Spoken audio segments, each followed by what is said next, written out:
All right, so here we are, last day.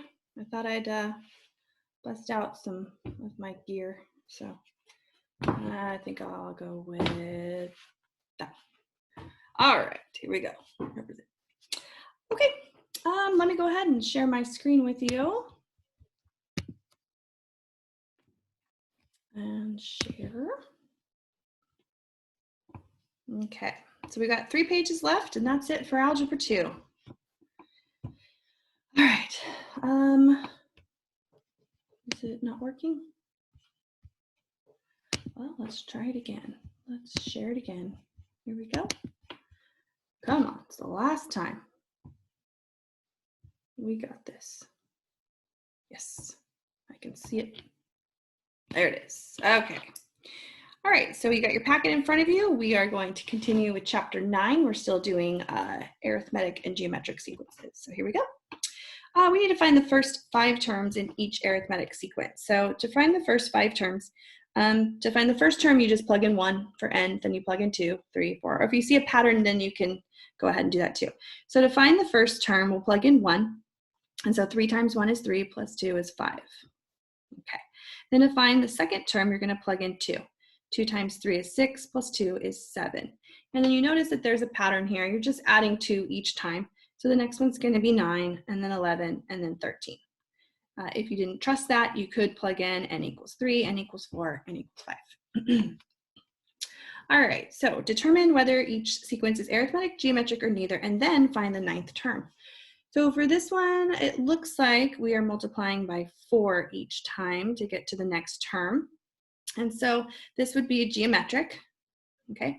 And to find the 9th term, you could just continue with this pattern, times 4, times 4, times 4, until you get to the 9th term. You could also write a formula, which would be 3 times 4 to the n minus 1. So you could plug in 3 times 4 raised to the 8th power, because 9 minus 1 is 8. And that would give you 196,608. There we go. I'll make sure that's right. Yeah, got it. Okay. And then for number 10, this one is dividing by 5 or multiplying times 1/5 each time. And so this is also geometric. And so I would go ahead and write a formula, a sub 1, 1/5 to the n minus 1. So go to your calculator, 10 times parentheses 1/5, and put that to the 8th power. And let me see, we get something kind of ugly. I get 2.56 times 10 to the negative 5th. That's fine. Good enough. Good answer. Okay. All right, now we're going to find the arithmetic and geometric mean. So for both of these. So the arithmetic mean, remember, is to take the 2 numbers, add them up, and divide by 2. So that would be 20 divided by 2 would give us 10. The geometric mean is to take the 2 numbers, multiply them together, and then take the square root. So we get the square root of 64, which would be 8. All right, same idea over here. Take 225, add 25, divide by 2. So the arithmetic mean would be 125. So that's 25 plus 225 divided by 2. Show your work. And then the geometric mean would be the square root of them multiplied together. That was just a formula that you had to memorize for that test that time. You get 75. There we go. All right, almost done with chapter 9. So find the sum of each finite series. Now this sigma, that's what it is. It's uppercase sigma. Lowercase sigma looks like that. You'll learn that when you take stats from me a year.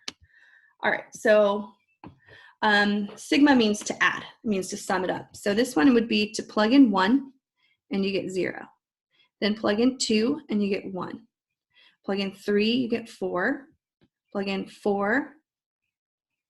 Wait, no. Plug in 3, you get 2. Sorry.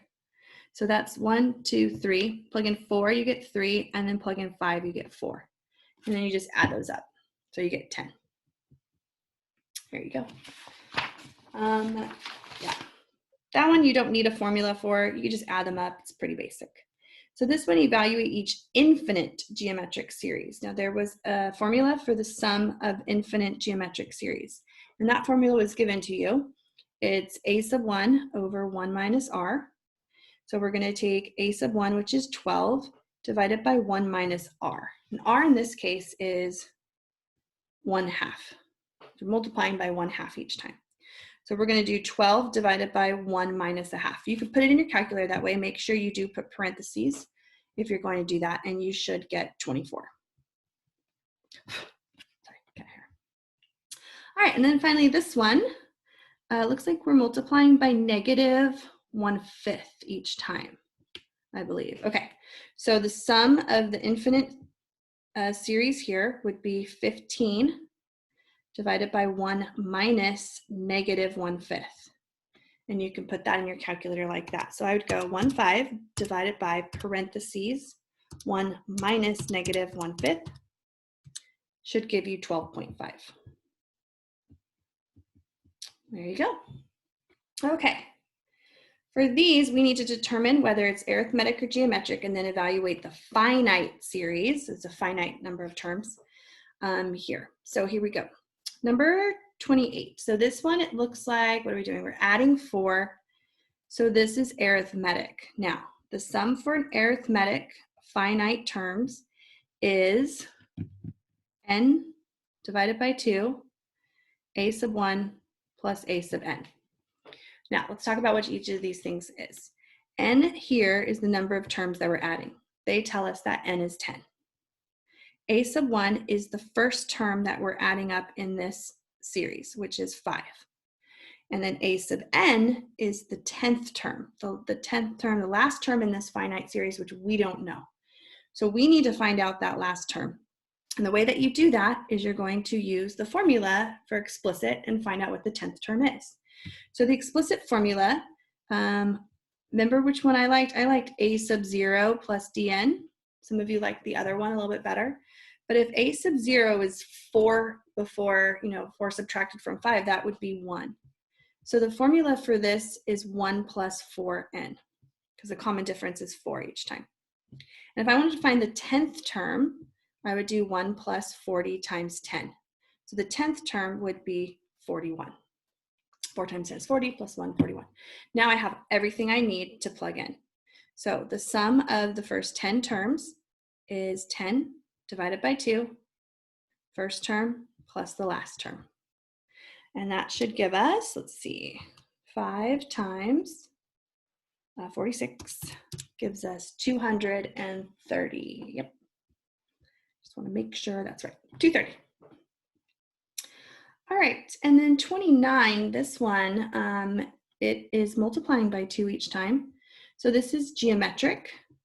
And the geometric sum formula for arithmetic is a sub 1, 1 minus r to the n over 1 minus r. That would have been given to you had you take a final. You didn't have to memorize that formula. Okay, so the sum of the 10 terms is the first term, 35, 1 minus 2, r is 2, multiply by 2 each time. This time n is 7, divide by 1 minus 2. So this one, 2. This one's a little easier. You don't have to find the last term on a geometric. 1 minus 2 to the 7th. Just make sure that if you are plugging this in your calculator, you're doing this with me so that you can see that you get the right answer, because a lot of people will write this down, but then their answer's wrong because they don't plug it in right.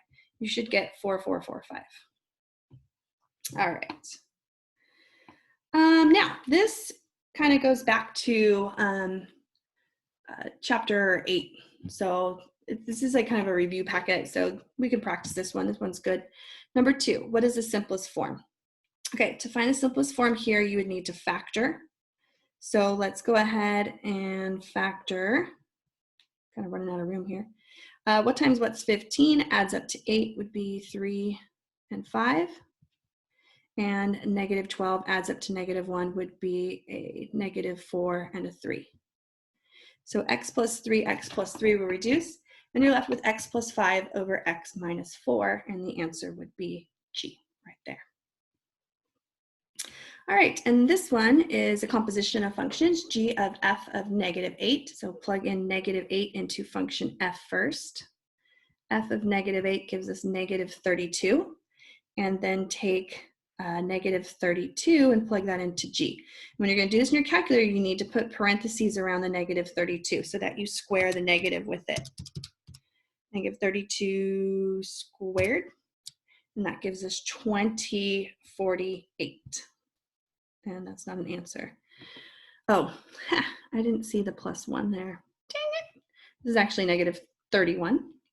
All right, let's try that again. So negative 31 squared, 1922. Huh, the year I was born. Crazy. All right, page 2. Ooh, chapter 10. Oh, I missed out, you guys. I was supposed to be teaching you this, and I was just recording, and you know, this is one of my favorite chapters. You did get to use your formulas, which if you had been in regular school, we wouldn't have let you use those formulas, so you kind of lucked out there. All right, we're not going to give the domain and range of the graph, but we will identify the center and the intercepts. So for this one right here, this is just your basic circle, and the center is 0, 0. Center is 0, 0. And that's kind of it for that. Like, I mean, we could do the intercepts. I don't think we should. The intercepts are right here at plus or minus 5 and plus or minus 5, but let's not even worry about that. So let's just identify the center and talk about it a little bit. This one over here is, identify, okay, didn't say identify it. This is an ellipse, center is 0, 0. The center is 0, 0 for all of these. These are kind of dumb. All right, let's move on. Number 5. Now, if you're not watching the video, then you just did a whole bunch of extra work. Write an equation of parabola, vertex at the origin, and the given focus. Okay, so a parabola, remember, there are 2 forms of a parabola. Y equals ax squared, and x equals ay squared. These are parabolas that go up and down. These are parabolas that go side to side. So always draw a picture. Vertex at the origin, focus is at 0, 2. So this parabola opens up. Now remember, a equals 1 over 4c. Okay, so anytime you're doing a parabola problem, you're going to use that formula right there. A is what we're trying to find. We're looking at this one because it's an up and down parabola. And a is 1 over 4c. The distance right here is 2. So a is 1/8. So y equals 1/8 x squared. All right, over here, focus is at 4, 0. So 1, 2, 3, 4, 0. This is a side-to-side parabola, so we want this right here. Now, a is 1 over 4c, so x equals something y squared. Well, this is a distance from the vertex to the focus, a distance of positive 4. So this would be 1 over 4c, would be 1 over 16. And there's the equation. All right, for each equation, find the center and radius of the circle. Circles are probably the easiest out of the 4 conics. The center would be 2, 3, and the radius is the square root of 16, which is 4. Over here, center 0, negative 4, and the radius is the square root of 8, which is 2 rad 2. All right, a couple more on this page. Number 14, we're given radius and center of a circle. So this is going to be x minus 2 squared plus y minus 4 squared equals r squared. All right. Now, if you take ham next year, we do a whole chapter on conics again, second semester. We go a little bit more in depth, and they're a little harder, but it's a lot like this stuff. Okay, for this one, we want to find the vertex, the focus, and the directrix line. So I would start by drawing just a sketch of this. The vertex is at 0, 0. This parabola opens up. My focus is going to be somewhere here. My directrix line is y equals. All right, so a equals 1 over 4c. c has to be 5. 1/20 equals 1 over 4c. You could cross multiply and solve, but it's obviously 5. That means that this is going to be 5 up from my vertex. So this would be 0, 5. My directrix would be down here, horizontal line, y equals negative 5. All right, last page ever of Algebra 2. Here we go. Find the vertices and foci of each equation. Write the slope of the asymptotes for number 10. 9 doesn't have any asymptotes. And then graph the equation. And then I also want you to find major and minor axis lengths for number 9. Okay, so here we go. This one right here is an ellipse. The center is at the origin. We're going to go a distance of 4 in each direction, 1, 2, 3, 4 on the x-axis, and a distance of 3 up and down. 3, there we go. Okay, so oopsie. There's your ellipse. It looks a little circly because 3 and 4 are pretty close to each other, but that's an ellipse. All right, then it wants us to find the vertices. The vertices are at plus or minus 4, 0. The co-vertices are at 0, plus or minus 3. The major axis length is the distance here, which is 8. The minor axis length is distance up and down, which is, nope, it's 6. Oops, I don't know what I pressed there. It's 6, not 3. It's 3 and 3. Now the foci. C squared equals b squared, no, a squared minus b squared. Sometimes it's b squared minus a squared. This time it's always bigger minus smaller. So c squared equals 16 minus 9, which is 7. So my foci are going to be at plus or minus rad 7, 0, because they are always on the major axis, which is always the longer axis, okay? All right, over here, this one's a hyperbola. And this one, y is first. When y is first, your hyperbola opens up and down. So we're gonna go a distance of 2, so b is 2, and a is 6. We're gonna go a distance of 2 up and down, and 1, 2, 3, 4, 5, distance of 6 left and right. And then we're going to draw this rectangle here, okay? And then you draw the asymptotes. Oopsie, that was bad. Well, oh well, hope yours looks nicer. I kind of missed it. All right. Those are the asymptotes. They should be dashed. They really shouldn't be solid. And then there's your hyperbola, up and down. Okay, so now let's find all the things. The center's at the origin. Let's not write that down. The vertices, there are no such thing as co-vertices on a hyperbola. The vertices are here and here, which are at 0, plus or minus 2. Okay, and then the asymptote equation is y equals plus or minus, and we're going to rise 2 and run 6. 2, 6 times x.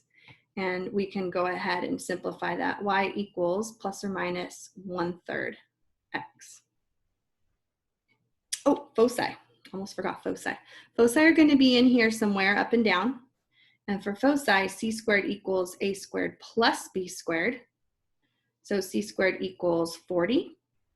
So c would equal plus or minus 2 rad 10. So that would be written as 0 plus or minus 2 rad 10. So that would be the foci, or the hyperbola. Alrighty, here we go, a couple more. Okay, write an equation of a hyperbola with the given characteristics. Ooh, this one's tough. All right, vertices are at plus or minus 0, plus or minus 6. So 6 up there and there. Now, we know a couple of things just from that. First of all, we know that the center is at the origin. We also know that this is an up and down hyperbola, so y squared is going to be first. Okay, now we need to find out what b squared and a squared are. Well, b is 6, so b squared, which goes under y, is 36. Okay, and now we only have to find a squared. Now remember, c squared equals a squared plus b squared. The foci are out here at 8 and negative 8, so c squared is 64. A squared is the question mark. B squared is 36. So we just have to take 64 minus 36 and we get 28. Okay, write the equation of circle centers at 2, negative 3. This is an open-ended question. That means that there are multiple answers to this. So any circle, so let's start by putting the center. Okay, so that has to look like this. But it didn't say anything, so we could have a circle with radius of 4, and that would be 16. You could have said 9, you could have said 1, 10, you could come up with any number you want, so it didn't say. All right, and multiple choice. Which graph opens down? There it is. Why does that one open down? Because it has a negative right there. None of these open down, these all open up. You can even graph that on your calculator if you needed to. And then finally, we're almost done. We have these last couple problems. We have to identify the conic section, and we're just looking at the squared terms. Squared terms, and that one only has one. All right, these squared terms have a subtraction in the middle. That means it's a hyperbola. Hyperbola, okay? These ones have a plus in the middle. That means, oh, but the 25 and the 4 are not the same number, so that's going to be an ellipse.